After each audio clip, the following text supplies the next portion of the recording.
Alors, on va repartir de ce passage que j'avais lu en Luc 11, 24 et qui est également en Matthieu 12, 40, je ne sais plus combien, 36, 40. Lorsque l'esprit impur est sorti d'un homme, il va dans les lieux arides pour chercher du repos, il n'en trouve pas, etc. Pardon, voilà. Alors, il faut d'abord qu'on comprenne, pour qu'on puisse comprendre la suite du message,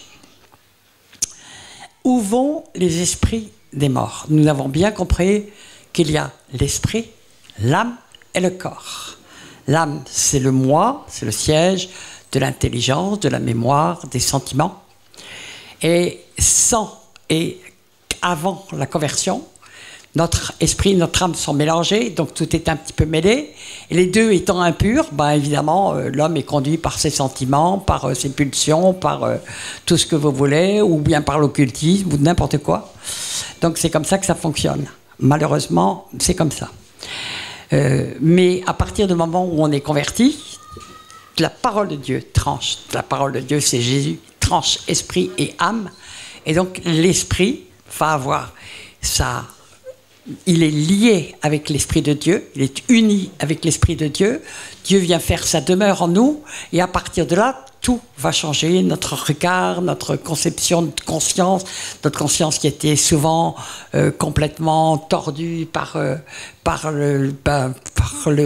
l'homme a mangé de l'arbre de la connaissance du bien et du mal, donc il décide lui-même de ce qui est le bien et le mal, et puis il fait son choix, et puis ce qui est grave, c'est toujours grave chez les autres et pas grave chez soi. Bon, après la conversion, c'est le contraire, hein. C'est pas grave chez les autres, c'est grave pour soi. C'est-à-dire que vraiment, quand on se sent sale, ben on va faire le trône de grâce. J'ai beaucoup aimé les chants de Sarah et l'intervention de Sarah de ça. Oh là, je viens de crier après les démons, alors je vais peut-être m'en mêler un petit peu les pieds là pendant. Bon, mais quand elle disait, mais c'est tellement vrai, et elle a vraiment prophétisé tout en chantant que si on a les regards tournés vers Christ, l'ennemi, il est désarmé. Alors que si on a les yeux tournés vers nous, on ne voit que nos défauts. On voit que nos trucs, les machins qui ne vont pas. Mais si on regarde à ce Seigneur, ben, l'ennemi, il est désarmé en fin de compte. Parce que ce qu'on voit, c'est son amour. Donc je veux juste rappeler, pour ceux qui ne l'auraient pas entendu, mais son chant, il a été magnifique. Merci le Seigneur. Merci Seigneur de ce chant. Alors, à qui vont les esprits? Où vont les esprits après la mort? C'est extrêmement important à savoir. Ecclésiaste 12 nous dit que l'esprit doit retourner à Dieu qui l'a donné. Donc c'est quelque chose de différent de l'âme. Le corps part dans la poussière, on le sait. L'âme va attendre le jugement. Hein. Jésus l'a dit à 4 reprises sans Jean 8, je crois, si je ne me trompe pas, je peux me tromper. Mais il a dit, celui qui sera cher jusqu'au dernier jour sera sauvé. Et bien, il nous a dit, vraiment, donc on va, et tous les vivants les morts seront ressuscités, les morts en Christ seront ressuscités tous ensemble. Donc ils sont au repos, ils sont dans le sein d'Abraham, ils sont dans l'attente. D'accord? Et vous savez qu'il se passe 1000 ans, qu'il se passe une seconde, ça ne fait aucune différence quand on est mort, hein, franchement. Donc le temps n'existe plus du tout dans ces choses-là. Donc il n'y a pas d'attente, on est simplement, on attend la résurrection des morts. Mais qu'où vont les esprits? Les âmes, on sait où elles partent en enfer, où elles vont en attente de la résurrection des morts. Alors, où vont les esprits? Il est dit donc que tous les esprits doivent retourner à Dieu. Mais nous voyons par exemple Paul qui dit « J'ai livré tel et tel à Satan pour que l'esprit soit sauvé au jour du Seigneur. » D'accord?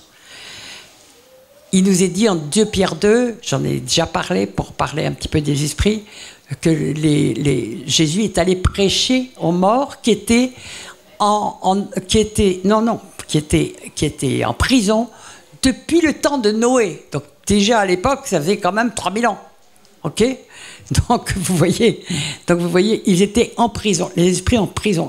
Il est allé prêcher aux esprits qui avaient été incrédules du temps de Noé. Donc, Vous voyez, ça pose plein de questions. Je veux dire, il faut fouiller dans la Bible pour commencer à avoir des réponses. D'accord ? Mais c'est très important de savoir où vont les esprits des morts. Les esprits des morts qui ne sont pas sanctifiés, rien d'impur ne pourra arriver devant Dieu. Notre purification, c'est le sang de l'agneau, bien entendu. Et nous sommes aussi, nous devons achever notre sanctification dans la crainte de Dieu. Nous devons achever cette sanctification. Comment ? En marchant de plus en plus avec le Seigneur, en ayant de plus en plus conscience de ce que nous ne faisons pas juste, nous présentant devant le trône de grâce. Et Dieu ne se lasse pas de pardonner, de sa miséricorde durera toujours, nous dit la parole. Alléluia. Alors, on va lire ce qui est écrit en Ecclésiaste 12, en verset 6. Avant que le cordon d'argent se détache, vous savez que l'âme est liée au corps par un cordon d'argent. Il y en a qui l'ont déjà vu, et si le cordon d'argent est coupé, c'est la mort, d'accord ? Sauf résurrection extraordinaire, mais rare. Mais beaucoup de gens sont sortis de leur corps ou ont fait des expériences de comment je m'appelle là, de mort. Attendez, vous parlez tous en même temps, donc comme ça, j'en entends aucun. Voilà, expérience de mort. Oui. Et donc ils voient leur cordon, ils se voient littéralement dans les pièces, mais ils sont toujours reliés par leur cordon. Oh, pardonnez-moi si ce soir je bafouille, mais la journée était un petit peu turbulente. Pasteur Grasse, qui a travaillé avec moi pendant 15 ans et qui a été ressuscité par Dieu à 3 reprises, alors que les morts, les médecins, je veux dire les morts, peut-être que je me trompais pas tellement de mots, pour certains, elle s'est vue sortir 3 fois, et elle avait vu les médecins qui disaient c'est fini, c'est trop tard pour elle, etc. Puis elle est revenue dans son corps, elle a été ressuscitée à 3 reprises, et le Seigneur lui avait dit, je te ressuscite pour suivre Michel. Waouh! Mais ça, je l'ai su après sa mort. Je l'ai su qu'après sa mort. Elle est enterrée tout près d'ici, d'ailleurs. Amen. Alors, que le vase d'or se brise. Donc, il y a des mystères dedans. Je ne sais pas tout. Il y a des choses que j'ai comprises, mais il y a des choses que j'ai mal comprises. Je n'ai pas tout à fait la révélation. Que le seau se rompe sur la source, que la roue se casse sur la citerne, avant que la poussière retourne à la terre comme elle y était, et que l'esprit retourne à Dieu qui l'a donné. Donc, voilà. Tous les esprits, à un moment donné, vont retourner à Dieu. Tous, je ne sais pas. Il n'est pas dit tous les esprits. Il nous parle de l'esprit qui retourne à Dieu qui l'a donné. Alors, que vont les esprits des morts? Les âmes, on sait. Le corps, on sait. Les esprits. C'est très les chrétiens sont souvent très mal enseignés là-dessus, mais les occultistes sont très au courant. Et je vous expliquerai pourquoi après. Parce qu'ils travaillent beaucoup ils se servent beaucoup des esprits des morts. D'accord? Parce que les esprits des morts, ils ont certaines facultés, tout simplement. Donc les esprits des morts, la Bible nous répond. On nous parle d'esprits qui sortent de la terre, on nous parle d'esprits qui errant. Jésus, quand on l'a pris pour un fantôme, il n'a pas dit vous êtes complètement... Non, il a dit non, vous voyez, un esprit n'a ni chair ni os comme j'ai, etc., etc. Donc, je veux dire, je ne vais pas énumérer tous les passages où on nous parle, je vais parler de quelques-uns. Mais donc... Les esprits, s'ils ne sont pas sanctifiés, ils ne peuvent pas retourner à Dieu. Pas à moins que Dieu fasse quelque chose comme il l'a fait du temps de Jésus. Ça peut être... la Bible ne répond pas, donc je ne vais pas faire de suppositions. Mais c'est quelque chose de particulier, l'esprit. Parce que c'est quelque chose, c'est le souffle de Dieu qui forme l'esprit de l'homme. Dieu souffla sur Adam et il devient un être vivant. D'accord? Donc, esprit, ça vient du mot pneuma, qui veut dire souffle aussi en même temps. C'est le même mot. Alors, on ne voit dans la Bible que 2 personnes qui rendent directement leur esprit à Dieu. Jésus, bien sûr. Matthieu 27, 50, Jésus poussa de nouveau un grand cri et rendit l'esprit. Rendit, ça veut dire qu'on le rend à son propriétaire. D'accord? Il a rendu l'esprit. Souvent, on prononce comme ça des choses qui ont ça, mais on ne se rend pas compte que notre vocabulaire est très révélateur de certaines réalités spirituelles. Étienne aussi a rendu l'esprit. Il voyait le ciel ouvert, il savait où il allait. Mais toutes les personnes qui meurent en Christ, ben, leur esprit part auprès de Dieu. Amen. Alléluia. Alors, nous avons parlé de la prison, donc c'est 1 Pierre 3, 19, je le relis. Ayant été mis à mort quant à la chair, mais ayant été rendu vivant quant à l'esprit, dans lequel là on nous parle de Jésus. Donc la chair était morte, l'âme fait partie de la chair, mais l'esprit, quant à l'esprit, ayant été rendu vivant quant à l'esprit, dans lequel il est ainsi allé prêcher aux esprits en prison qui autrefois avaient été incrédules lorsque la patience de Dieu se prolongeait au jour de Noé. Donc vous voyez que c'est complètement intemporel. Hein. Les esprits, c'est intemporel. D'accord ? Alors, quand les esprits sont impurs, donc nous voyons qu'ils peuvent être envoyés en prison. D'ailleurs, il m'est arrivé, écoutez, pour se détendre, je vais vous raconter une des délivrances les plus drôles que j'ai faites d'un esprit humain. Je m'en souviens, c'était ici d'ailleurs, c'était il y a 4 ou 5 ans, et on bagarrait contre un esprit humain qui envahissait une personne. C'était l'esprit de sa mère, on le savait, mais parce qu'elle était dominée, et puis surtout elle était complètement sorcière. Donc elle était habitée par l'esprit de sa mère, et puis elle en souffrait évidemment énormément. C'était une prison pour elle. Et donc on essayait de libérer cet esprit. Vraiment, comme je vous l'ai dit, ils sont tenaces, récalcitrants, ils râlent, ils veulent pas sortir. C'est pour ça que j'ai demandé aussi qu'on arrête, parce que on ne sait pas combien de temps ça peut durer. Mais je veux pas laisser repartir Sarah comme elle est arrivée. Donc ça peut être très long, parce qu'ils sont vraiment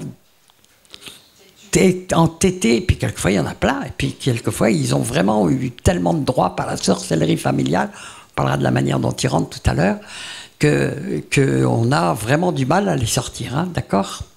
Alors, donc je me trouvais là avec, il y avait toute une équipe, dont, je sais pas si Jules était là, enfin, toute une équipe autour de cette femme qui essayait de sortir. Puis moi, je me suis approché à un moment donné, je dis, mais Seigneur, moi j'aime bien me mettre un petit peu à part et puis dire, Seigneur, qu'est-ce qui se passe ? Pourquoi ça sort pas ? Qu'est-ce qui bloque, etc.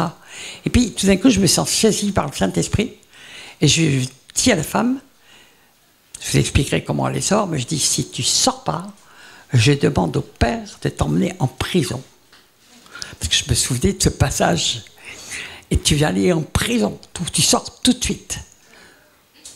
Tu es là, puis on le voyait l'esprit dans les yeux, un peu inquiet.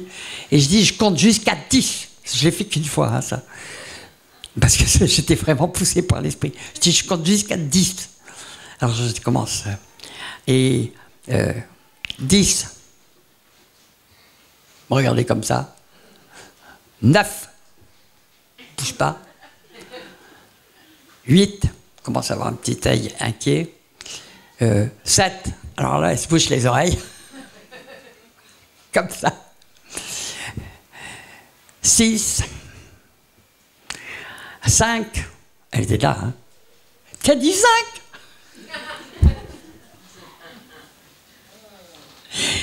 4 Non 3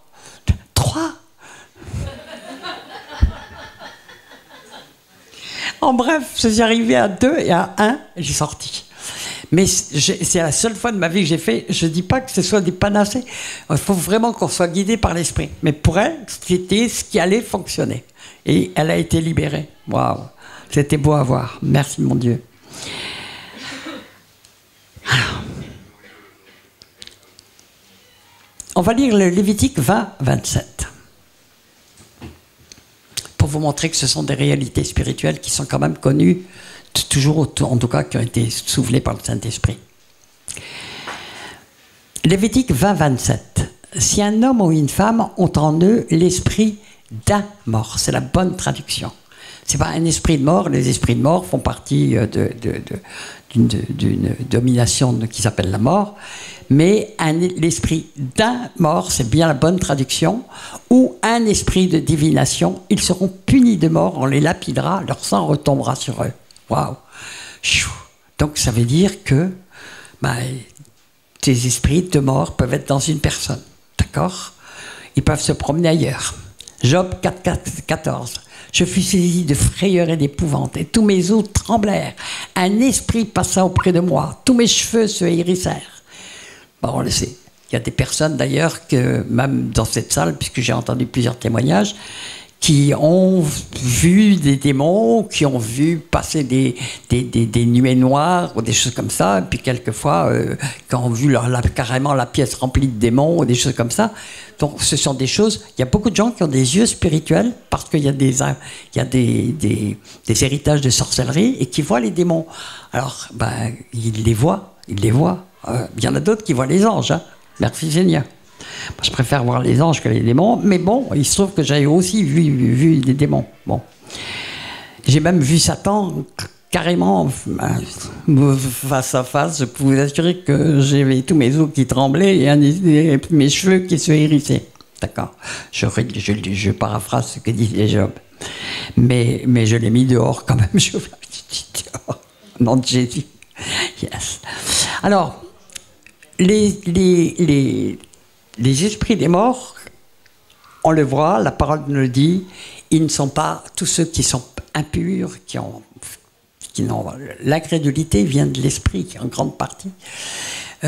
Quand il y a l'incrédulité, quand il y a des péchés graves, etc., les esprits ne peuvent pas remonter auprès de Dieu. Donc ils errent. Ils errent. Et où est-ce qu'ils errent? Eh bien, les occultistes le savent très bien, les chrétiens devraient le savoir, mais souvent ils l'ont appris dans des livres quand même, où ils ont lu des choses. Ils errent en général dans les cimetières.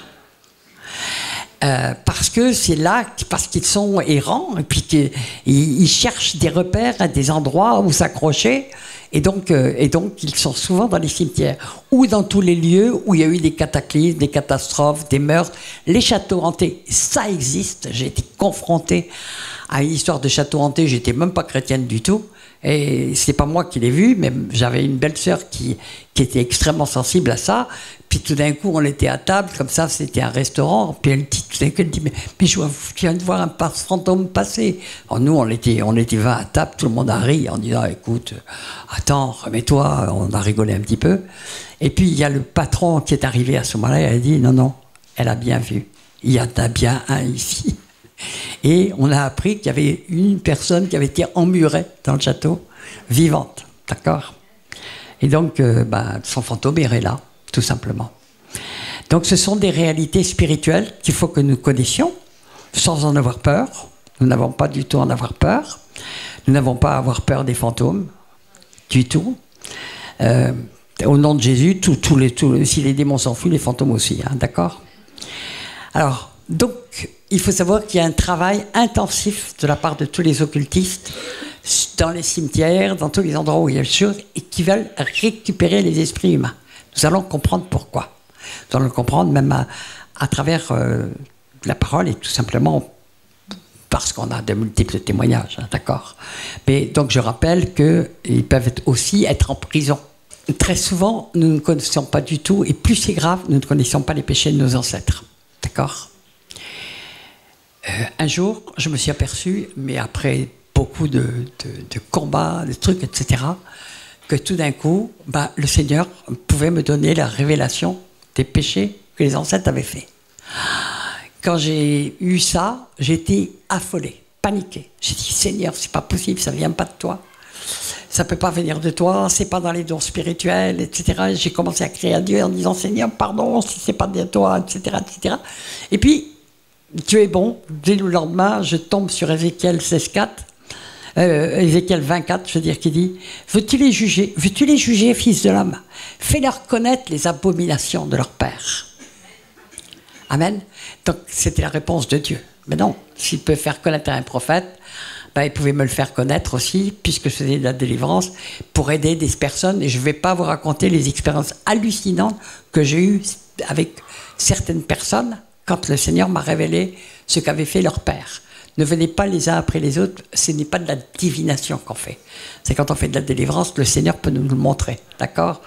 Ne venez pas comme les gens qui courent après les prophètes pour avoir une petite parole, c'est pas une bonne chose. Dieu, quand il doit parler, il parle. Et c'est pareil pour l'interprétation des rêves, l'interprétation, et puis là, connaître les fautes qu'ont fait les ancêtres. Vous pouvez les connaître, parce qu'il est écrit, il n'y a rien de caché qui ne doive être révélé. C'est écrit à 2 reprises, en Luc 8 et Luc 12. Donc, vous pouvez vous appuyer sur ce verset pour demander la vérité. Vous pouvez, il est dit, tout ce que vous lierez sur terre sera lié dans le ciel, tout ce que vous délierez sur terre sera délié dans le ciel. Moi, c'est très courant que je délie les langues, que je brise les pactes, les pactes de silence, les lois de silence, qu'on les délie, etc., etc. Et on peut voir enfin, j'ai vu beaucoup de miracles incroyables, mais vraiment, qui ne dépassent. C'est tellement surnaturel.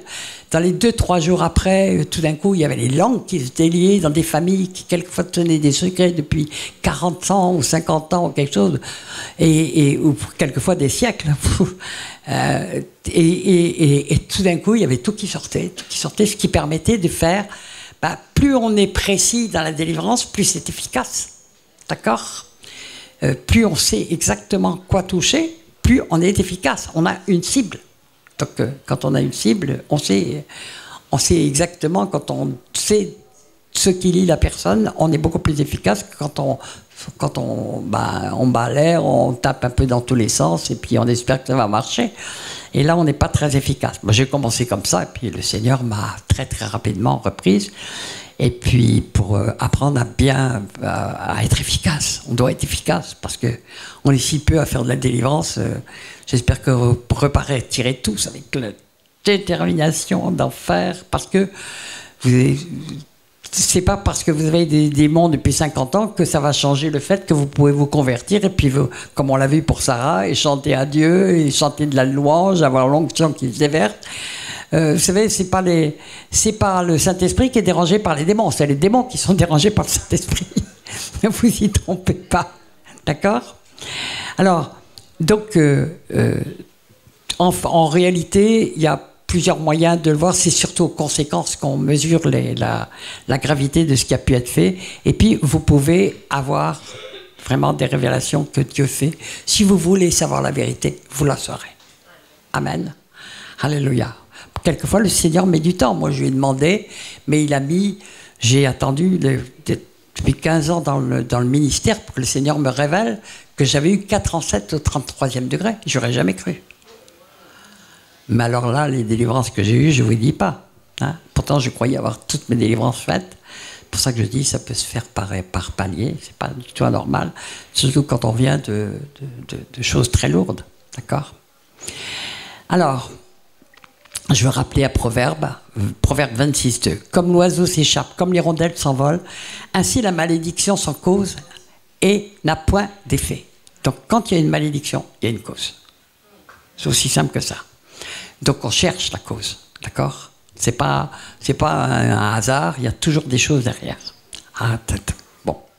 Alors, je vous l'ai dit, il peut y avoir des esprits aussi dans les maisons. Il y a des maisons qui sont chargées comme pas possible parce qu'il y a eu de l'occultisme fait dedans, de la sorcellerie, etc.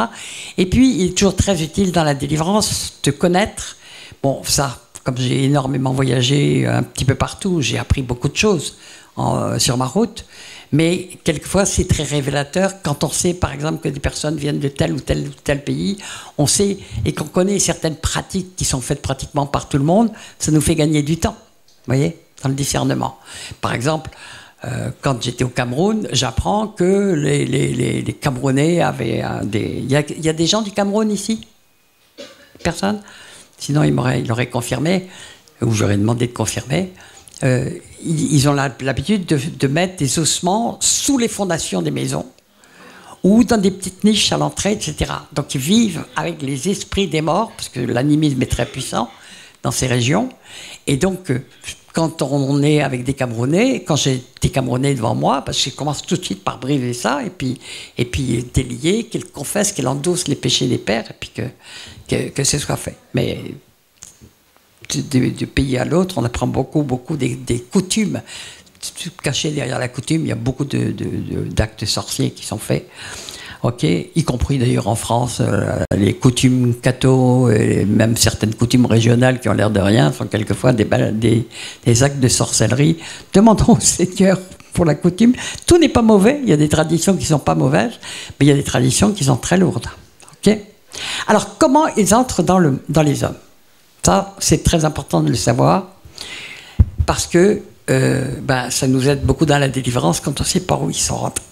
Donc, la première cause, et la plus lourde et la plus forte, c'est par héritage. Moi, j'appelle ça, mais je crois que c'est pas moi qui l'ai appelé, on a dû me communiquer. Je crois que c'est en Afrique, ils appellent ça avoir le sang sorcier.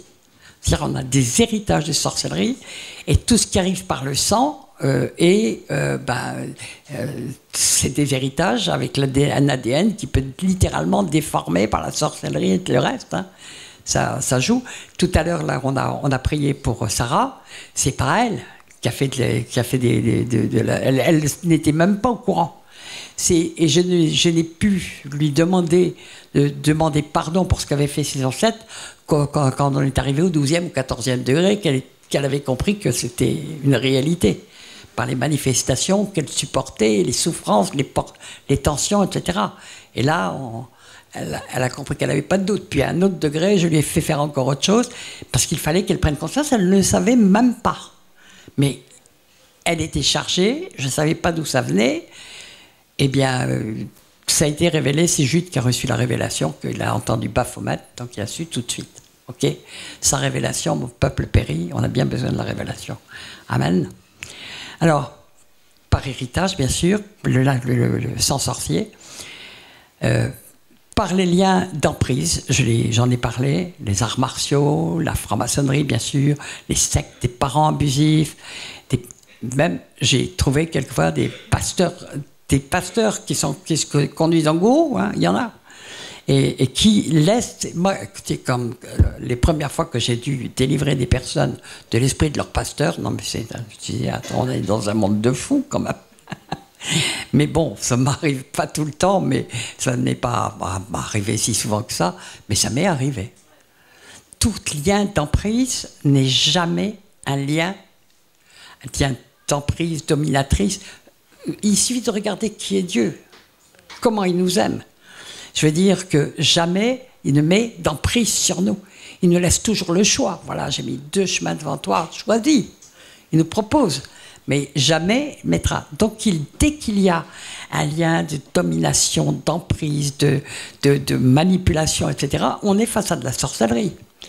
Jézabel, c'était une manipulatrice, etc., mais qu'est-ce qu'a dit Jéhu? Ta sorcière de mère, qu'il a dit. Donc c'était une sorcière. Et c'est un esprit sorcier, d'accord? Donc, par les liens sexuels, alors, on l'a lu, 2 Corinthiens 6, 16, hein, celui qui va avec la prostituée ne fait qu'avec la prostituée. Ben, quelquefois, on a eu des partenaires qui étaient très chargés, transfert, et puis il peut y avoir des liens d'âme tellement puissants qui se sont créés, que c'est l'esprit de la personne, si elle est sorcière, il va se promener, il va sortir, il va aller dans l'autre, hein. Point final. Et donc, ça fait partie dans la délivrance de faire renoncer à tout ça, et quelquefois on sort de ces esprits très forts. Par des liens occultes avec des maîtres spirituels. Alors ça, c'est vraiment une chose qui, aujourd'hui, c'est un déferlement. Les gens, les maîtres spirituels il y en a partout, les marabouts, les magiciens, ceci, les cela, les New Age, les compagnies. Moi, j'en ai fréquenté un certain nombre, il y en a d'autres qui en ont fréquenté beaucoup, et puis qui reviennent. Ça peut être très, très, très lourd, hein, parce qu'il y a des liens d'emprise extrêmement forts. Bon, la franc-maçonnerie, on le voit, à chaque étape, il se prosterne devant un maître, hein, quand même, hein, et ils acceptent et ils font un pacte et une alliance avec lui. Alors, de degré en degré, ça devient de plus en plus lourd. Et puis, je vous parlerai peut-être un petit peu des Illuminati, parce que maintenant, c'est quelque chose qui est sous nos yeux. Bon, les premières fois que j'en ai entendu parler, c'était il y a plus de 25, 22, ou 23 ou 25 ans, je ne sais plus. Quand j'ai commencé à comprendre quels étaient ce qu'ils faisaient, et d'où ça venait, surtout, que c'était en fait, c'était les découvertes qu'avait fait le docteur Mengele à Auschwitz en faisant des pratiques sur les juifs qu'on lui livrait pour faire ses expériences.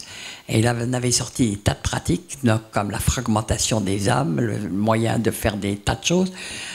Bon, je ne pourrais pas parler de tout aujourd'hui, donc il y a des choses, je passe dessus, j'en parlerai peut-être à d'autres séminaires, je ne vais pas avoir le temps de tout faire. Mais ça peut aller jusqu'à des degrés terribles. Ce qu'on voit aujourd'hui, ça va... Je veux dire que le monde, il est arrivé à un degré d'occultisme, et puis on vous met même des messages subliminaux par tous les médias possibles et imaginables. Les enfants entendent ça, ils sont complètement liés, ils sont déjà mis sous des emprises terribles dès leur plus jeune âge. Vous savez, on est dans un temps terrible, terrible, terrible. Il a été annoncé comme terrible par le Seigneur, par Paul, et par tout l'Apocalypse nous le dit aussi. Hein. Bon, eh ben on y est. Pourquoi le Seigneur nous a mis dedans? Pour qu'on crie « Aïe, aïe, aïe, aïe, aïe, pourquoi tu m'as mis dans ce siècle? J'aurais été tellement bien le 19e siècle à me promener avec ma petite mantille en dentelle, là. » Bon. Mais bon, si Dieu nous a choisis pour ce temps-là, c'est qu'il nous a forgés pour ce temps-là. Amen. Amen. Alléluia. Et puis, je le rappelle pour ceux qui l'ont oublié depuis 3 jours, mais s'il est écrit que, en Luc 10, 19, qui me le récite par cœur?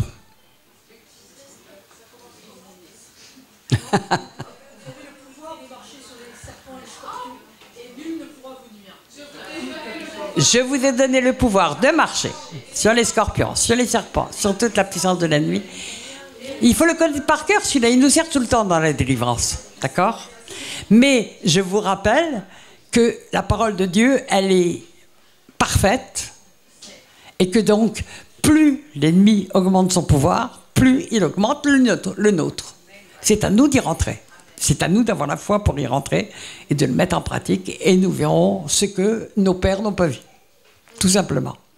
Amen. Alors on peut dire merci Seigneur de m'avoir fait vivre dans ces temps vraiment enquiquinants, bizarres, machin, où tout va à toute vitesse et c'est insupportable.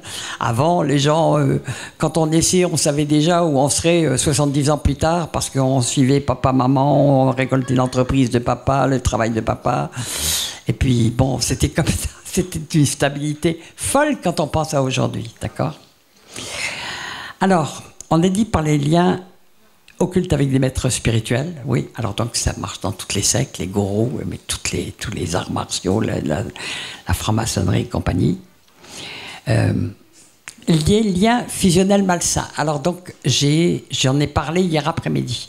J'avais prévu d'en parler ce soir, mais puisque j'en ai parlé, on a longuement développé ça, à la demande d'ailleurs, je sais plus, je crois que c'était... Ah non, c'était Viviane, je crois, qui m'avait posé la question.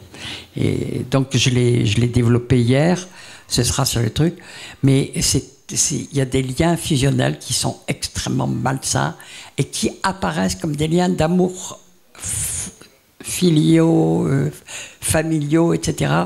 Et puis, quand on voit des familles où les enfants, aucun ne se marie, ils sortent pas de la maison, ni rien du tout, ben, il faut commencer à se poser des questions. Quand ils sont 30 ans, 35 ans, 40, et très souvent, on voit qu'il y a des choses pas du tout normales, parce qu'il y en a un qui dévore la vie de l'autre, tout simplement. Amen. Une bonne question qu'on m'a posée, c'est « Michel, mais qu'est-ce qui se passe quand quelqu'un possède quelqu'un d'autre, et puis, et lui, comment il vit ?» Bon, il faut savoir qu'il y a des degrés de possession. Déjà, il y a des degrés. Une personne, et on le verra après dans la parole de Dieu, hein, on le verra dans la parole de Dieu, si c'est la personne en entier qui rentre, qui se met à posséder quelqu'un d'autre, ben, elle est obligée de sortir à un moment donné. Donc elle rentre, elle sort. Nous le verrons justement dans un passage de la parole de Dieu. D'autre part, nous l'avons vu aussi dans le Lévitique, qu'il est dit que quelqu'un peut avoir en lui... Non, pardon, j'anticipe. Il y a aussi... un jour, j'ai dit, Seigneur, mais... Parce que j'allais très très souvent en Suisse à l'époque, ou dans l'Est de la France aussi, et le nombre de fois où j'ai dû chasser des esprits d'Hitler... Et ça m'a quand même interpellé. J'ai dit, mais enfin quoi? Qu'est-ce que c'est que ces esprits? Et il est mort depuis je ne sais pas combien de temps, et puis comment il est dans... Puis le Seigneur m'a conduit à comprendre comment ça fonctionnait, en me donnant une image, un jour, je l'ai vue, vraiment, physique, enfin, en vision.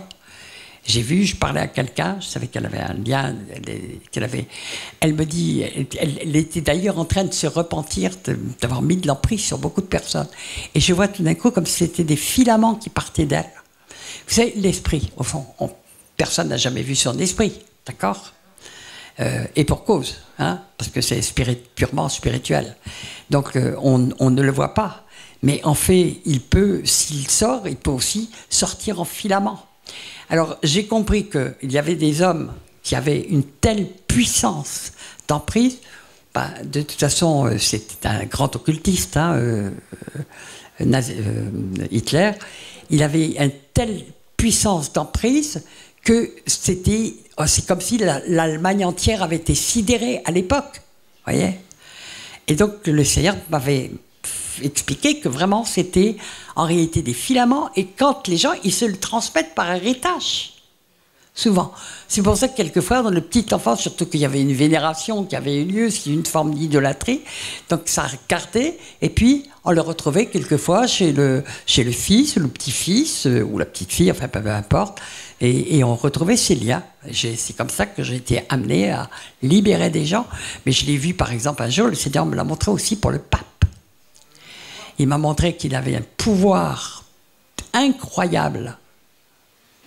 Oh, est-ce que je leur raconte ça, Seigneur? Non, parce que le Seigneur m'a fait faire de ces combats, je ne vous dis pas. Mais j'avais bien sûr percuté que cet homme avait une puissance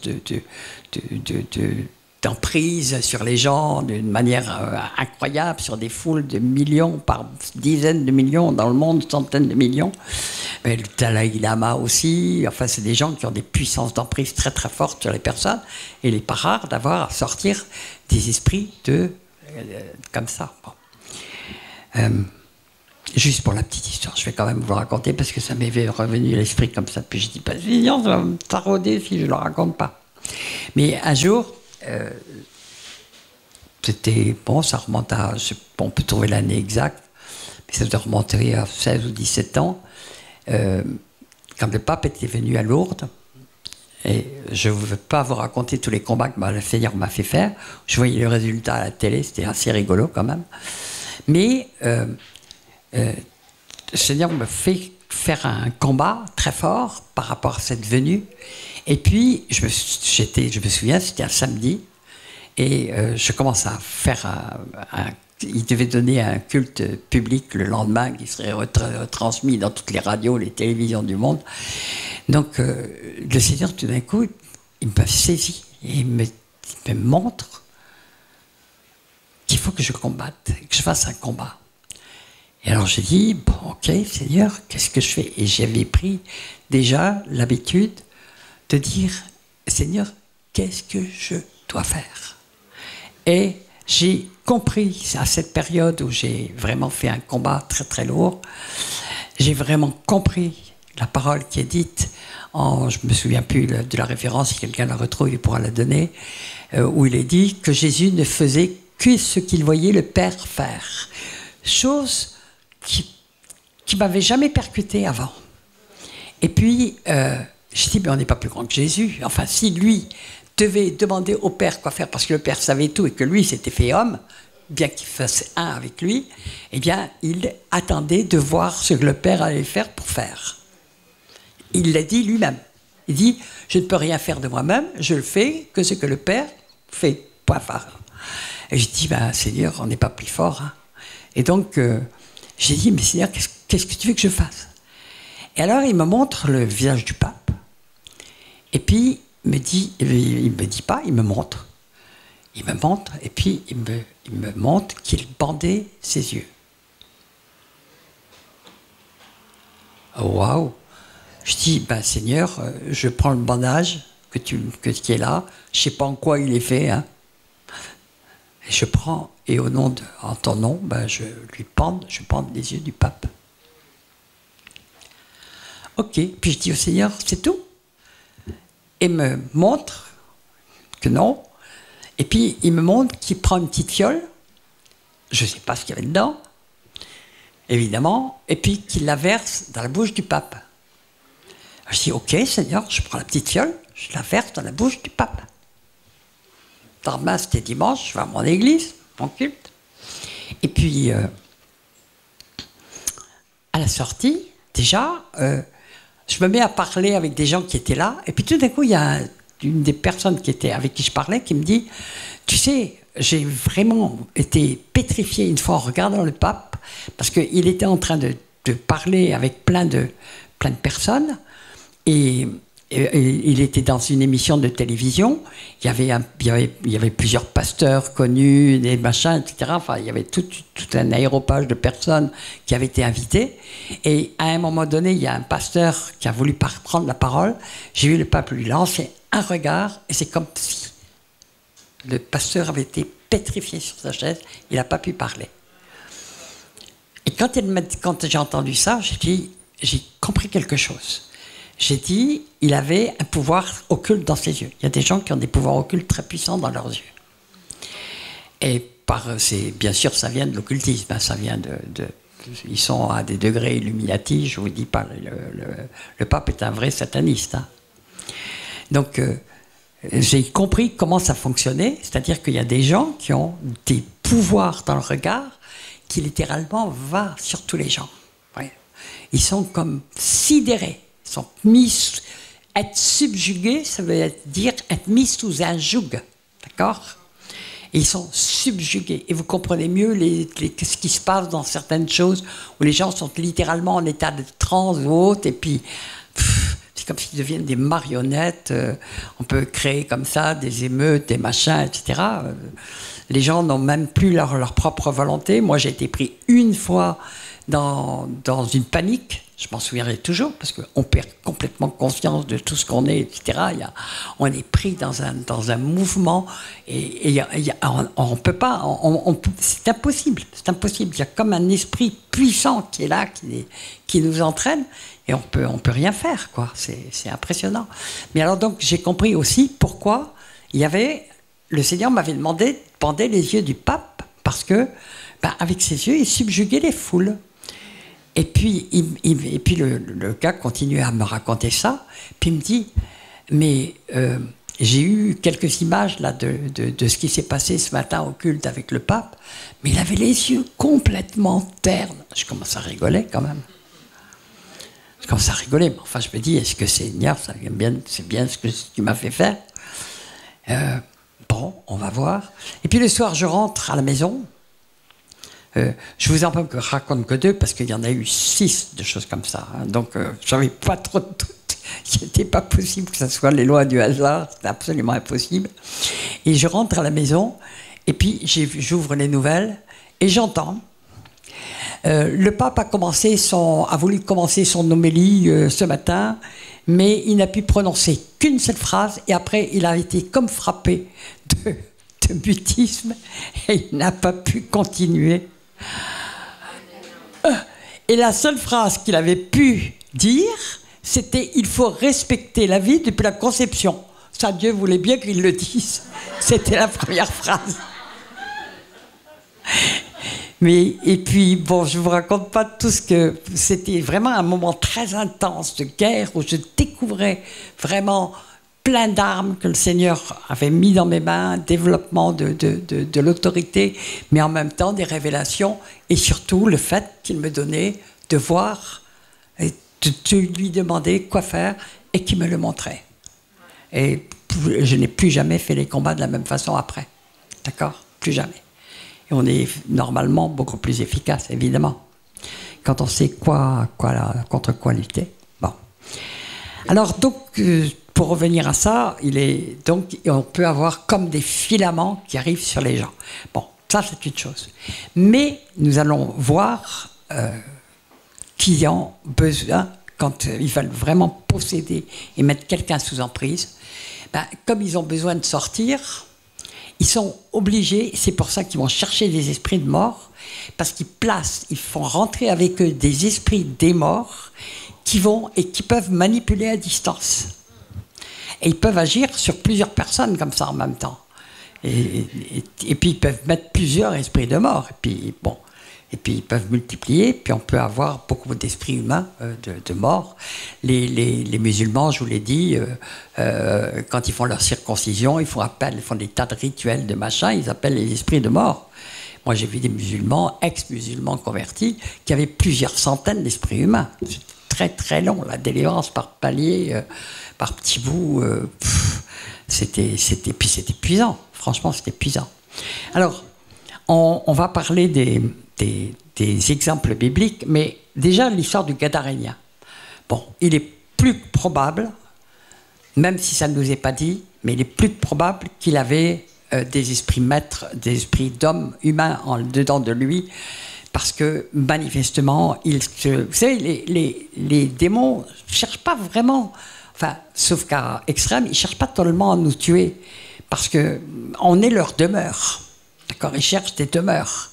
Donc, mais quand vous voyez quelqu'un, ce Gadarénien était dans les cimetières, il brisait ses chaînes, il se cognait dessus avec des pierres, etc. On se demande comment il survivait. Et quand Jésus l'a libéré, nous nous souvenons qu'il y a c'était une légion, donc Jésus n'a pas donné, mais c'est quand même le seul cas où on voit Jésus demander son nom. D'accord? Il demande aux démons son nom. Et ils disent, la réponse est nous sommes légion. Légion, c'était 7800, je crois, à l'époque, ou 7002.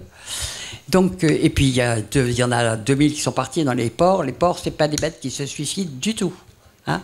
Donc, pour que 2000 porcs se suicident, c'est qu'il veut dire qu'il y avait 2000 esprits humains de mort, probablement. D'accord? Qui étaient dedans. Des 2000 esprits de mort, peut-être, mais en tout cas, des esprits très puissants. Alors, il avait des esprits qui voulaient le tuer par tous les moyens, le rendre fou, c'est clair. Et qu'il est... C'est impossible ça, vous savez, aujourd'hui, des Gadaréniens, on en voit beaucoup. Dans l'état du Gadarénien, on en voit beaucoup. Si Jésus a demandé ce nom, c'est parce que pour nous, il peut être utile de savoir à quel esprit humain nous avons affaire.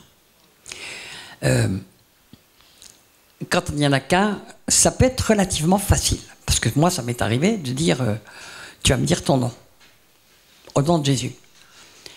Et ça m'est arrivé d'entendre la réponse, mais j'ai raconté l'histoire qui m'était arrivée avec Malika, où il y avait la mère qui disait, et moi, je suis l'esprit de sa mère, le truc. Mais ça m'est arrivé souvent, hein, d'entendre, moi, je suis l'esprit de Satan, mais moi, je suis l'esprit de son grand-père, mais moi, Alors, et c'était des morts ou des vivants? C'est assez impressionnant, parce que l'esprit des morts, c'est pas son âme, donc c'est quelque chose d'autre que l'âme, donc il peut aussi dire je suis l'esprit de, qui sont capables de parler, d'accord?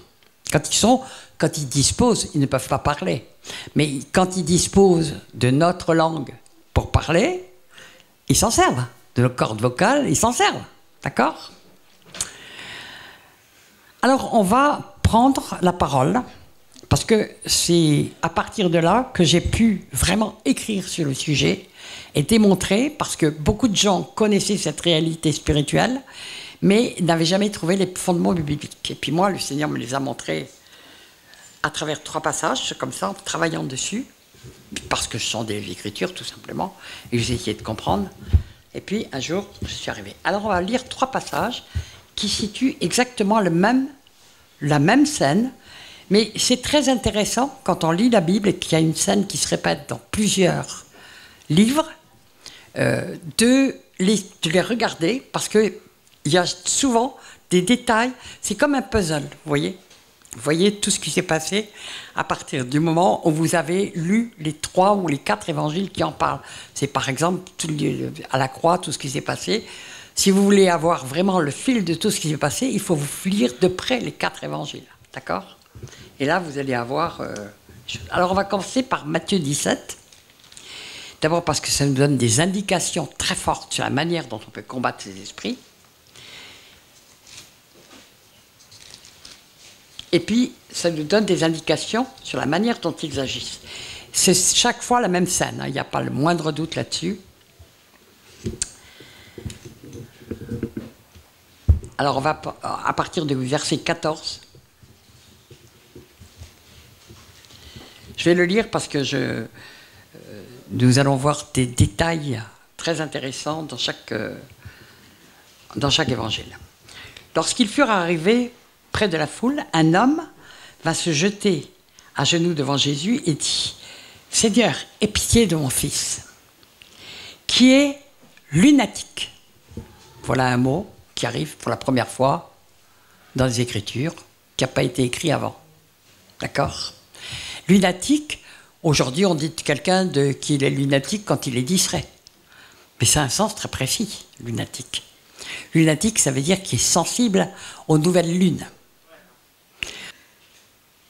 Dans la police, on sait très bien qu'il y a une recrudescence de crimes à ce moment-là, tout simplement parce qu'il y a une activité de sorcellerie très forte aux nouvelles lunes et aux pleines lunes. D'accord ? Et c'est connu depuis des millénaires, ça. Qu'il y a des changements de comportement. Il y a des personnes qui sont très sensibles aux nouvelles lunes, aux pleines lunes. C'est parce qu'ils ont en général un héritage de sorcellerie. C'est aussi simple que ça. D'accord ? Ou qu'il y a une activité sorcière dans leur entourage. Donc voilà déjà un premier mot sur lequel on passe souvent comme ça, mais on sait tout de suite qu'il y a une activité sorcière qui est là. Ça veut dire que c'est aux pleines lunes, sans doute, qu'il a des crises. Souvent, les psychiatres diraient « Ah, il a des crises aux pleines lunes. » Non, il y a une activité sorcière à ce moment-là. Et qui souffre cruellement. Alors je souligne là-dessus parce que ça expliquera la dureté des paroles de Jésus après. Oui, parce qu'il souffre cruellement. Une personne qui est sous l'emprise de tels esprits souffre cruellement. Il tombe souvent dans le feu et souvent dans l'eau. Je l'ai amené à tes disciples et ils n'ont pas pu le guérir. Et Jésus va dire quelque chose de terrible aux disciples. C'est pour nous. Race incrédule et perverse, répondit Jésus. Jusqu'à quand serai-je avec vous ? Vous vous rendez compte un peu la dureté des paroles ? Jusqu'à quand vous supporterai-je ? Amenez-le-moi ici. Alors, je m'arrête un petit peu. Pourquoi est-ce que Jésus est si dur ? Parce qu'ils ont abandonné l'enfant, parce qu'ils n'arrivaient pas. On ne sait pas tout. On apprend tout le temps avec le Seigneur. On ne sait pas tout. C'est pas là le problème. Le problème n'est pas de savoir tout, de ne pas savoir. De toute façon, avec le Seigneur, on ne peut rien faire sans lui. Donc, on avance pas à pas. Et dans chaque délivrance, elle est unique. Hein.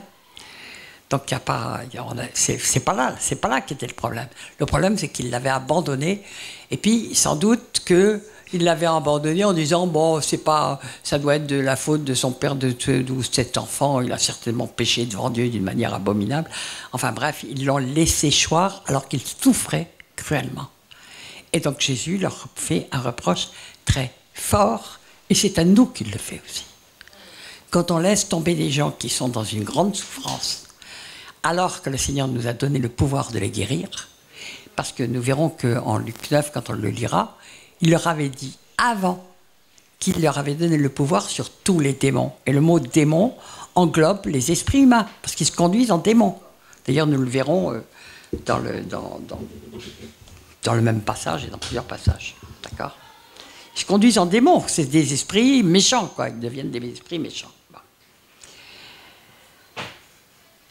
Jésus parla sévèrement aux démons. Alors c'est intéressant parce que normalement il donne des ordres, mais là il parle sévèrement et il y a une clé pour la délivrance de ces démons qui sortit de lui et l'enfant fut guéri à l'instant même.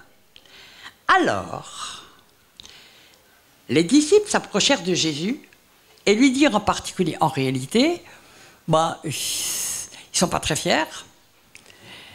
Jésus vient de leur parler avec un peu de dureté quand même, c'est le moins qu'on puisse dire. Ils ne sont pas très fiers. Et puis qu'est-ce qui se passe?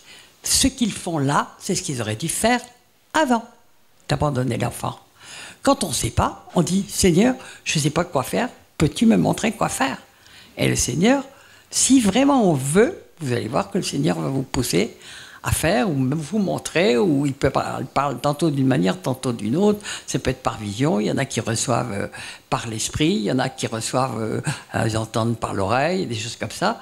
Et le Seigneur répond. Est-ce que vous avez appris à dialoguer avec Dieu? Il parle comme il veut. Et chacun entend Dieu à sa manière. Hein.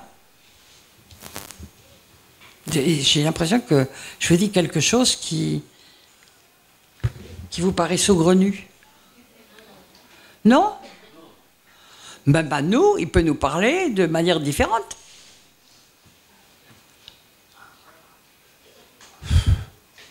Il y a comme un flottement là dans la salle. Il y en a qui disent « Ah là là, j'entends jamais la voix de Jésus. » Oui, mais est-ce que tu lui poses des questions? Est-ce que tu prends le temps de l'écouter? Le Seigneur répond toujours. Il faut lui poser les bonnes questions, puis c'est pas la peine de lui poser des questions, dont la réponse est déjà dans la Bible. Hein.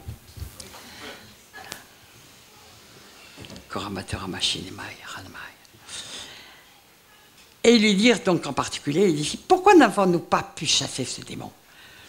Et Jésus répond, c'est à cause de votre incrédulité, a dit Jésus. Ah bon? Ils ont été incrédules en quoi? C'est là qu'il va leur dire, je vous le dis en vérité, si vous aviez la foi comme un grain de sénévé, vous diriez à cette montagne, transporte-toi d'ici là, et elle se transporterait, rien ne vous serait impossible. Rien ne vous serait impossible. Donc le Seigneur montre que c'est un problème de foi et tout simplement, ils ne sont pas allés, ils ont préféré laisser choisir l'enfant plutôt que de reconnaître qu'ils ne savaient pas et d'aller demander à Jésus et d'avoir la foi que Jésus leur dirait quoi faire. C'est aussi simple que ça. Amen.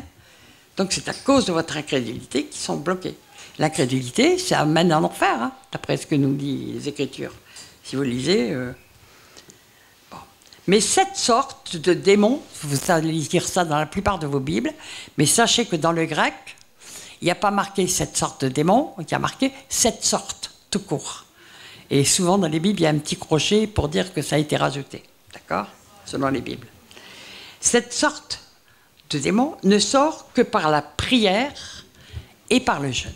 Alors, je vais m'arrêter 2 minutes là-dessus, parce que nous allons comprendre toute la différence avec, je dirais, des démons normaux, entre guillemets. Jésus, quand il a dit de chasser les démons, quand on chasse les démons, à qui on parle? Aux démons. Au nom de Jésus, tu sors. Hein? Point final. Même s'il faut se combattre un peu, ils sortent. Si on veut vraiment, si on est déterminé, ils vont sortir. Mais quand on prie, à qui on s'adresse? À Dieu. D'accord? Vous voyez la différence? C'est-à-dire qu'on a besoin de l'aide de Dieu. Comme les apôtres avaient besoin de l'aide de Jésus. D'accord? On a besoin de l'aide de Dieu. Et donc, on doit s'adresser à Dieu. Et Dieu peut envoyer ses anges. C'est lui qui le fait. Je l'ai vu souvent. Il envoie ses anges parce qu'on a affaire à un type de démon. Si vous vous souvenez de ce que je vous avais enseigné, ce que le Seigneur m'avait fait découvrir à travers d'enseignements de frères, tout simplement, c'est que ces esprits n'ont pas vu Golgotha, n'ont pas vu leur défaite, et ils n'ont aucune crainte de Dieu. Alors que les démons tremblent, ils ont la crainte de Dieu. D'accord? Donc c'est toute la différence. Donc on prie. Et puis le jeûne, bon, on nous parle de jeûne, c'est effectivement quelque chose qui est extrêmement courant, que j'ai vu, quand les gens ont des esprits humains, très souvent, ils sont appelés au jeûne, ou d'autres qui les délivrent sont appelés au jeûne. Ça arrive assez souvent. Moi, j'ai vu des gens qui se préparaient pour ce type d'esprit et qui jeûnaient ce que Dieu leur demandait. Hein. Puis, ils demandent différemment à chacun selon ce qu'il peut supporter. D'accord ? Donc, et nous verrons que ce n'est pas dans les 3 évangiles. Donc, on ne fait pas une théologie de quelque chose qui n'est pas marqué à chaque fois. D'accord ? Mais moi, j'ai vu des personnes, la première fois que j'ai vu une délivrance comme ça, d'ailleurs, je me souviens, c'était une personne, elle est montée et elle a dit, je suis depuis 3 jours dans le jeûne et la prière, dans l'église où j'étais, la première, et donc, elle dit, j'ai jeûné depuis 3 jours parce que je veux me débarrasser, c'est un esprit masculin, je ne veux plus cet esprit d'homme devant moi, je n'en veux plus, je veux me libérer de cet esprit. Et tout le monde a prié pour elle, et là, l'esprit est parti relativement facilement. Parce que c'était Dieu lui-même qui lui avait demandé de se mettre dans le jeûne. D'accord ? Alors maintenant, on va passer à Luc 9.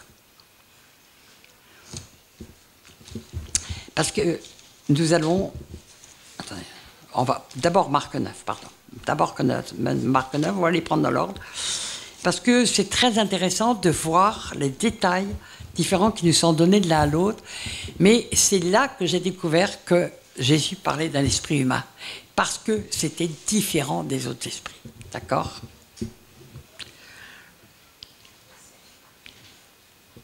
Alors, on va prendre à partir du verset. Alors, je vais déjà lire 9.1 pour que vous expliquiez pourquoi il les a traités d'incrédules. Il leur dit encore, je vous le dis en vérité, quelques-uns de ceux qui ici ne mourront point, qu'ils n'aient vu... Attendez, ah non, c'est dans Luc, pardon, c'est dans Luc 9.1. Je me trompe, c'est pas là. On va prendre à partir du verset 17. Et un homme de la foule répondit, Maître, j'ai amené auprès de toi mon fils qui est possédé d'un esprit muet. Donc on apprend que cet enfant qui se jette dans le feu, dans l'eau, est en plus muet. D'accord ? En quelques lieux qu'il le saisisse, il le jette par terre. Tombe, fait mal, etc. Donc vraiment, la détresse de cet enfant est inimaginable. L'enfant écume, crève des dents et devient tout raide. Ça ne vous rappelle pas quelque chose ? Des crises d'épilepsie. Donc il est en plus épileptique. D'accord ? J'ai eu à chasser des esprits d'épilepsie. Hein.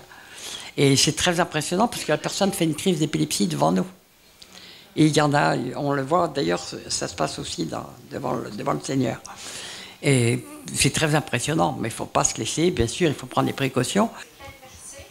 Je suis partie du verset 14. Mais j'en suis au verset 18. Hein. Donc, c'est une crise d'épilepsie. Alors, vous voyez un peu l'état de cet enfant. Et il devient tout raide. J'ai prié tes disciples de chasser l'esprit, mais ils n'ont pas pu. Et Jésus va répondre de la même façon. Race incrédule, leur dit Jésus. Jusqu'à quand serai-je avec vous? Jusqu'à quand vous supporterai-je? Amenez-le-moi. On lui amena, et aussitôt que l'enfant vit Jésus, l'esprit la visita avec violence, il tomba à terre et se roulait en écumant. Donc, vous voyez que ce sont des choses tout à fait normales dans l'ordre de délivrance que d'avoir quelquefois des manifestations très violentes. D'ailleurs, en Actes, on nous dit que les esprits sortaient avec des grands cris. On a je ne sais pas combien d'exemples dans la Bible. Et vous savez, quand vous n'entendez jamais ça dans les églises, alors que les gens sont chargés comme des bonnets, vous vous dites qu'il y a peut-être un ordre de Jésus qui n'est pas accompli du tout. D'accord? C'est la norme. C'est la norme, ce qu'on fait. Jésus demanda au Père, alors, donc, aussitôt que l'enfant vit Jésus, l'esprit l'agita avec violence, il tomba à terre et se roulait en écumant. Donc, il fait une crise devant Jésus. Et Jésus est très paisible. Jésus demanda au Père pourquoi on fait. Il veut nous apprendre, nous enseigner, nous. Combien y a-t-il dedans que cela lui arrive? Depuis son enfance, répondit-il. Donc, cet enfant est nettement, clairement une victime de la sorcellerie. Nous ne voyons pas la mère dans tous ces passages. La mère est absente, ce qui est un petit peu étrange. Alors, c'est peut-être pas la mère, mais peut-être c'est la mère qui fait de la sorcellerie, c'est pas impossible. C'est une supposition, c'est simplement, on ne voit pas la mère, d'accord? depuis son enfance, donc depuis toujours, et souvent l'esprit l'a jeté dans le feu et dans l'eau pour le faire périr. Mais si tu peux quelque chose, viens à notre secours et compassion de nous. Et Jésus dit, si tu peux, tout est possible à celui qui croit. Amen. Donc il ne raconte pas l'histoire de la montagne, mais il le dit d'une autre manière. Aussitôt, le père de l'enfant s'écria, « Je crois ! Viens au secours de mon incrédulité. » Ça, je trouve que ce passage est merveilleux, parce que quelquefois on dit, ben, Seigneur, non mais je veux croire, mais j'arrive pas. Tu peux faire comme ce père, dire, Seigneur, viens au secours de mon incrédulité. Et Jésus, voyant accourir la foule, menaça l'esprit impur, c'est un esprit impur, c'est clair, et lui dit, esprit muet et sourd, donc il est ainsi, non seulement muet, mais sourd, d'accord? Je te l'ordonne, sors de cet enfant et n'y rentre plus. En voilà quelque chose d'intéressant. N'y rentre plus, ça veut dire qu'il rentrait, qu'il sortait. D'accord? Ok? Et on va le voir après en Luc. Et il sortit en poussant des cris, en l'agitant avec une grande violence. L'enfant devint comme mort, donc pas une petite délivrance, hein, de sorte que plusieurs disaient qu'il était mort. Enfin, raide. Vous savez que ça m'est arrivé, ça? Un jour, j'étais en Suisse. J'étais toute seule dans une maison, une villa qu'on m'avait prêtée. Et puis, il y a une femme qui vient me voir pour sa délivrance. Donc, je prie pour elle. Puis, à un moment donné, je la vois tomber par terre, comme morte. Ah! Ah! Je dis, Saint-Esprit, qu'est-ce que je fais? J'en ai pas l'âge du tout. Je ne savais pas, je ne pouvais rien faire. Je vais essayer bien sûr de la secouer, de bouger. Réveille-toi, mais réveille-toi, mais bouge. Rien. C'est assez impressionnant, hein, franchement. Surtout quand on ne sait pas. Mais bon, j'ai eu le bon réflexe, j'ai demandé au Seigneur, au Saint-Esprit. Et puis, il m'a dit, ordonne à l'esprit, je ne sais plus quel esprit il m'a dit, de faire sortir. Enfin, il m'a tout le monde dit un esprit très précis, l'esprit de coma. Il m'a dit, ordonne à l'esprit de coma de sortir. Et j'ai pris autorité sur l'esprit de coma, et elle s'est révélée, relevée, toute pimpante et délivrée. Yes, merci Seigneur. Un petit souvenir qui nous marque comme ça, de temps en temps. Alléluia. Mais Jésus, l'ayant pris, donc l'enfant avait l'air mort, il était par terre, et Jésus, il n'avait pas l'air de s'en soucier du tout, mais Jésus, l'ayant pris par la main, là, je ne pouvais pas la prendre par la main parce qu'elle était plus grande que moi, Jésus, l'ayant pris par la main, la fit se lever, et il se tint debout. Et quand Jésus fut rentré dans sa maison, ses disciples lui demandèrent en particulier, toujours en particulier, ils ne veulent pas montrer à tout le monde qu'ils ne savaient pas, pourquoi n'avons-nous pas pu chasser cet esprit?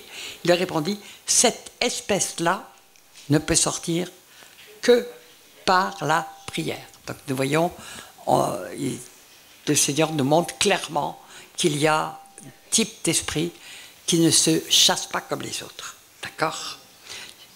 Je vais en profiter pour dire tout de suite, c'est une aberration d'être 5 autour d'une personne et qu'il y en ait 10 qui crient à la fois, enfin 5, 10, pardon pour le truc, mais qu'il y en ait 5 qui crient à la fois, sors, sors, sors. C'est absolument pas biblique. Il y en a un qui a l'autorité et qui prend l'autorité, les autres se mettent en position de prière, de protection, parce que le dos n'est pas couvert que dans des trucs difficiles, Satan peut attaquer par derrière, il y a des démons qui peuvent attaquer par derrière ceux qui prient, etc. Et puis, il y en a qui peuvent être à l'écoute pour voir si le Seigneur veut donner des révélations qui vont aider tout le monde. Hein, c'est ça. Une bonne équipe de délivrance doit être composée de 2, 3 personnes, 4 personnes éventuellement. On n'a pas besoin d'être 25. Quelquefois, on est plus. Mais en tout cas, il faut... tout à l'heure, on a prié tous ensemble. On peut avoir tout le monde qui prie pour une personne. Ça, c'est normal. Quand un membre souffre, toute l'Église souffre. Donc, on prie. C'est écrit. Amen. Alors maintenant, on va passer à Luc 9. Et nous allons avoir encore un nouvel éclairage du même épisode. Et nous voyons que bout à bout, il y a un éclairage qui se fait d'une manière assez profonde et remarquable. D'accord? Je vois qu'ils n'ont pas fini leur délivrance. C'est que c'était du costaud, je m'en doutais un petit peu. Korapashi de mai, parapashi de mai, parapashi de mai. Tokapali pali atiashana, kapa. Attendez que je me. Je suis pas dans le Luc 9. Alors, je vais lire Luc 9. Donc, pour comprendre que la scène s'est passée avant et pourquoi Jésus est aussi tellement sévère avec ses disciples. Jésus, ayant rassemblé les 12, leur donna force et pouvoir sur tous les démons avec la puissance de guérir les maladies. Jésus, à tous ses enfants, disciples, a donné pouvoir. Il n'est pas marqué, il a rassemblé les 12 apôtres. Il a dit les disciples, il a rassemblé les 12 disciples. Il leur donna force et pouvoir. Il vous a donné force et pouvoir sur tous les démons avec la puissance de guérir les maladies. Vous avez envie de vous le graver, ce verset dans le cœur, pour qu'il augmente votre foi? Force et puissance sur tous les démons avec la puissance pour guérir les malades. Gravez-vous ce verset. C'est pour ça que Jésus leur a donné, et c'est qu'après qu'ils ne font pas cette délivrance. Et qu'ils devraient... c'est pas pour rien que c'est marqué avant. Vous savez, c'est très intéressant, ce sont des écritures, de regarder de près certains textes, parce que le Seigneur nous éclaire sur plein de choses. Et moi, j'ai toujours travaillé comme ça, parce que sinon, j'aurais jamais pu travailler. Alors, on va prendre à partir du verset 38. « Et voici, du milieu de la foule, un homme s'écria, « Maître, je t'en prie, porte le regard sur mon fils, car c'est mon fils unique. » Alors, voilà encore un détail nouveau qui est parlant, parce que dans une fratrie, vous savez, les démons qui sont en héritage ne se divisent pas. Eux, ils ne se divisent pas. Donc, très souvent, il y a un des enfants qui en reçoit une partie, s'il y a un héritage d'eau, un en reçoit une partie, un autre en reçoit une autre, un autre en reçoit une autre, etc. Mais quand il est un fils unique, il se ramasse tout. D'accord ? Est-ce que Dieu a voulu qu'on ait tellement des enfants uniques? Puisqu'il a dit croissez et multipliez-vous, et qu'on part de 2, si on doit se multiplier, ça fait plus que 2, normalement. Aujourd'hui, les gens, ils font un enfant à 45 ans, et puis... Et après, on s'étonne que Dieu soit en colère et que bon, enfin bref, c'est pas mon sujet. Alors, déjà, c'est mon fils unique. Un esprit le saisit et aussitôt il pousse des cris et l'esprit l'agite avec violence, le fait écumer et a de la peine à se retirer de lui après l'avoir tout brisé. Donc le fait écumer, donc on voit en résumé ici, il l'agite avec violence, donc il le jette dans le feu, dans l'eau, il le lance au sol, etc. Et il le fait écumer, donc il y a des crises d'épilepsie et certainement, enfin, il a de la peine à se retirer de lui après l'avoir tout brisé. Un démon ne part pas sans qu'on lui ordonne de sortir. Là, l'esprit est obligé de partir, de repartir. Et probablement, il rentre aux nouvelles lunes et il ressort aux nouvelles lunes. D'accord? Il ressort. Après, il ne va pas. Mais quand il part, il le brise. Les démons normaux, je redis entre guillemets, ils ne font pas du tout ça. Une fois qu'ils sont dans la place, ils y restent et puis ils aiment bien qu'on les oublie, qu'on ne s'en aperçoit pas et qu'on ne connaisse même pas leur présence, qu'on ne leur reconnaisse pas. Mais des esprits qui rentrent et qui sortent, ce n'est pas du tout des démons classiques. Ce sont des espèces particulières, ce sont des esprits humains que, effectivement, si là, c'est l'enfant qui est complètement habité, et ces esprits humains, l'esprit humain qui est là, qui est peut-être l'esprit de la mère, ça ne nous est pas dit, mais en tout cas, un esprit sorcier, sans le moindre doute, qui rentre, qui sort, parce qu'il a besoin de rentrer, parce que sinon, s'il est tout le temps entièrement, là, il est entièrement dans l'enfant, s'il ne rentre pas à la maison, sa maison, Elle va être détruite. Amen. Alors, nous voyons... Alors, on va quand même lire la suite.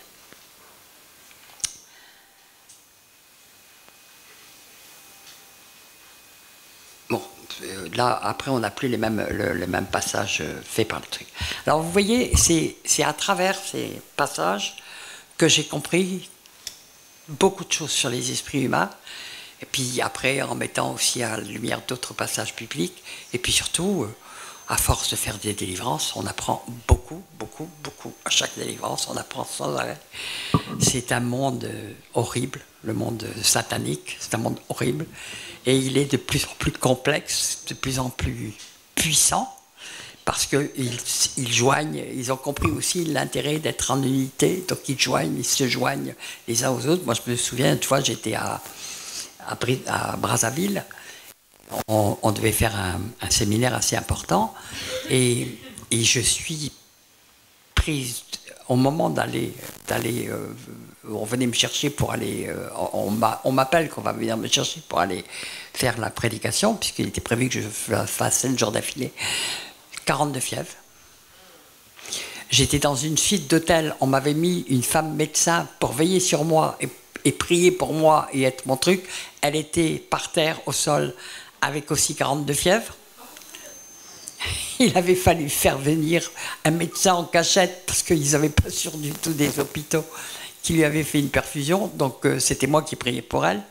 Et donc, non mais bon, c'est la vie tranquille des... Non, je parle pas de la vie tranquille des évangélistes parce que vous ne voudriez jamais devenir, alors que je ne regrette jamais ce que le Seigneur me fait faire. Tiens, j'en profite pour dire que j'ai vu pendant la louange que quelqu'un allait recevoir un vrai ministère d'évangéliste, mais en même temps de combat assez puissant. C'est pas qui. Le Seigneur révélera. Et donc, j'étais donc à Brazza, et puis donc j'étais prise de fièvre, mais dingue. Et puis, les organisateurs me disent « Non, Michel, il faut absolument que tu viennes, même si tu parles qu'une demi-heure, on prendra la suite après pour tout ce qui est machin, mais il faut absolument que tu apparaisses, les gens t'attendent, il y en a plusieurs milliers, il faut que tu y ailles. Dès qu'on va en Afrique, on n'est pas dans les mêmes échelles. Hein. » Et donc ils viennent me prendre, et puis vraiment, j'y pars un petit peu à contre-cœur, puis je monte sur l'estrade, et là, l'esprit me saisit. J'ai parlé pendant 1h30, il y a eu des délivrances comme je n'en ai jamais vu de ma vie. Je voyais littéralement, vous avez parlé, les sons du Saint-Esprit qui passaient sur les gens. C'était impressionnant. Et après, je me demandais, mais j'ai dit, mais je ne comprends pas pourquoi on a été aussi attaqué alors qu'on a, des centaines d'intercesseurs qui sont là, qui ont prié, qui ont jeûné, etc. Et ils m'ont dit, on vient d'avoir la révélation par quelqu'un qui nous était proche, qu'à cause de ce séminaire qui arrivait juste après la guerre civile, hein, c'était le premier séminaire auquel ils assistaient après la guerre civile, donc c'était en 99, on était en 1999, en septembre je crois. Et donc, ils me disent, mais nous avons appris que les francs-maçons et les sorciers ont fait une alliance pour briser le séminaire et pour vous tuer, pour nous tuer, quoi.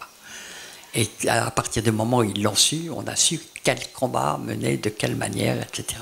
D'accord ? Donc ça expliquait pourquoi. Mais donc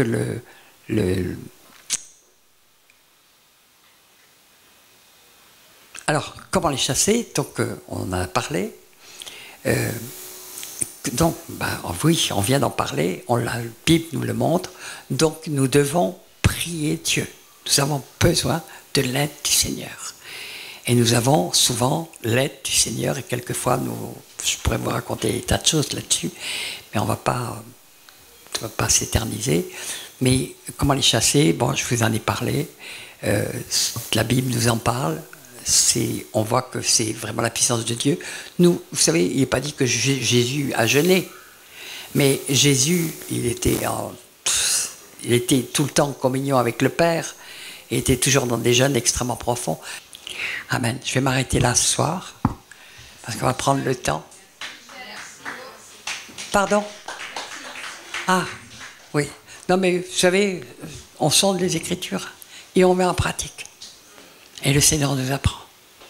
C'est vraiment tout simple, c'est pas compliqué. Et puis il faut aimer vous savez, quand on voit là, si Jésus a été très sévère, c'est parce qu'ils avaient fait preuve d'un manque d'amour énorme pour cet enfant. D'accord? Ils arrivent? D'accord. Elle va bien, Sarah? Oui? Ah, merci Seigneur.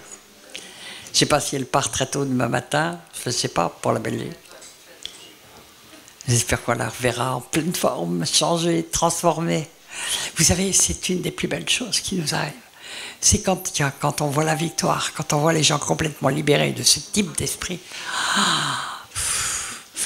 Leur visage change, leur vie change. Là, ils ne sont plus tourmentés, ils ne sont plus brisés. Ils peuvent être tués par ces esprits. On le voit là, ils veulent tuer. Ils sont des esprits... Ils sont... À se demander s'ils ne sont pas pires que les démons. Parce que les démons tremblent devant le Seigneur. Mais eux, ils ne tremblent pas. Et puis, c'est la compétition à celui qui sera le plus puissant, qui ira le plus loin dans le truc, qui aura le plus de pouvoir, etc. Donc, c'est un monde qui est terrible. C'est un monde qui est terrible. Un monde très, très grande méchanceté. Mais, je vous le rappelle, je ne sais pas si je vous l'ai dit, c'est un monde de terreur. Parce que c'est un monde où on sait que si on est mandaté par Satan pour une mission et qu'on la rate, Satan va tout faire pour vous tuer. Et j'ai vu beaucoup de sorciers et de satanistes qui avaient été tués, se suicider ou autres, parce qu'ils avaient manqué une mission, notamment contre moi. Ça fait un drôle d'effet. Alors on va tout simplement se mettre à prier le Seigneur, parce que je pense que le Seigneur veut faire des délivrances. J'ai vu plusieurs d'entre vous qui étaient clairement pris par un esprit humain. Je peux plus, ça demande quelquefois beaucoup de temps, je peux pas tout faire, et puis j'ai pas les forces. Et quelquefois, il faut même faire des relais, des choses comme ça, comme on l'a fait d'ailleurs. Ils sont allés en bas, ils continuent jusqu'à la victoire. Et je suis contente d'apprendre qu'ils sont allés jusqu'à la victoire. Parce que la vie de Sarah ne sera plus jamais la même. Amen. Amen. Alléluia. Et je savais depuis hier, à travers quelques signes, qu'elle était. Alors oui, il y a des signes quand même, que je n'ai pas dit. Comment est-ce qu'on les reconnaît? Si, je l'avais dit. Mais très souvent, et je l'ai vu ici, dans ce séminaire, donc je sais qu'il y en a, les doigts commencent à faire comme ça, parce qu'ils appellent d'autres esprits à la rescousse. Donc on doit couper les communications. Je vous l'avais dit peut-être. Amen. Alors, je viens juste de finir le message, et j'ai vu plusieurs fois cette semaine qu'il y avait plusieurs personnes qui étaient avec des esprits humains. Et donc, puisque je viens d'en parler, de la manière de les faire sortir, nous allons mettre en pratique. Et le Seigneur a permis qu'on puisse le faire en pratique, mettre en pratique, car il y avait des esprits humains, il y avait des esprits maîtres. Et il y en avait plusieurs ou pas? Des esprits maîtres, il y en avait plusieurs, ouais, ça ne m'étonne pas. Héritage franc-maçon. Kundalini, ouais. Bah oui, ils ont fait tous les trucs habituels. Je ne peux pas parler de tout, évidemment. Mais bon, l'important, c'est qu'elle soit libérée. Alors, on va se mettre dans la prière, dans la louange, peut-être un peu. On va se remettre devant le Seigneur. Et puis, recevez un cœur d'amour pour les frères qui souffrent. Vous voyez la sévérité qu'a eu Jésus par rapport à ses disciples qu'il avait choisis, qui le suivaient, qui étaient vraiment engagés, etc. Et qui pourtant, parce qu'ils ne savaient pas, ils ont laissé choir cet enfant qui allait mourir si Jésus n'intervenait pas. Et il leur a parlé extrêmement sévèrement. Race incrédule et perverse, jusqu'à quand vous supporterai-je? Jusqu'à quand resterai-je avec vous? Vous avez envie de vous entendre, recevez un cœur d'amour pour les frères. Plus vous vous occuperez des autres, plus Dieu s'occupera de vous. Moi, quand je suis arrivé au Seigneur, j'étais une égocentrique de première bourre. Mais le Seigneur, il a changé mon cœur. Il a changé mon cœur. Et il n'a pas arrêté de changer mon cœur. Et peut-être que dans l'éternité, il aura encore changé mon cœur. Et je dis merci Seigneur. parce que nous sommes bien loin. Je pense que la stature parfaite de Christ, on l'aura peut-être dans le millénium, c'est même pas sûr. Alléluia. Mais quelle richesse. Parce que c'est pas notre amour, c'est l'amour de Dieu. C'est l'amour de Dieu qui doit couler à travers de nous. C'est le seul qui soit efficace. L'amour qui vient de notre cœur, il est souvent entaché de tas de choses, mais l'amour qui vient de Dieu, il est parfait. Recevez l'amour de Dieu. Seigneur, verse à moi ton amour. Mais si vous ne le mettez pas en pratique, si vous devenez un canal de l'amour de Dieu, plus vous déverserez de l'amour de Dieu vers les autres, plus vous recevrez de l'amour de Dieu.